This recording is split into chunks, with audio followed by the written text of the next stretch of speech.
បាទលំលែងទៅ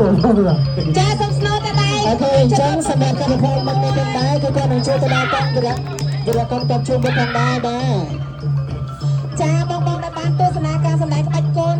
បើសិនជាបានឃើញចានារីរបស់កតោដែលកំពុងតែឈរកាន់ធំមូលនិធិខាងមុខក៏អាចអញ្ជើញចូលរួមជាមួយគាត់បានព្រោះថានេះគឺជាមូលនិធិដើម្បីយកទៅជួយដល់វិរៈកងទ័ពជួរមុខចាអញ្ចឹងបងទាំងអស់គ្នាបានទស្សនាតការសម្ដែងបង្ហាញក្បាច់គុណពីវិរៈនារីរបស់យើងផងចាក៏បានចូលរួមដើម្បីចាជួយទៅដល់វិរៈកងទ័ពរបស់យើងផងដែរ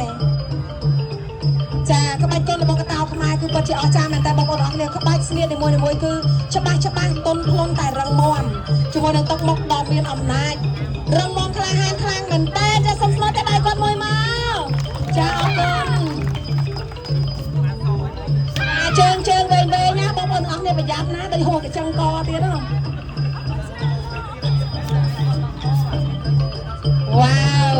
អញ្ចឹងសម្រាប់បងដែលបានចូលទស្សនាបងអាចបាត់ចូលរួមជាមួយនឹងថាវិការក្តីបាទតិចតួចក្តី5,000ក្តី8ដុល្លារក្តីបាទជួយសារ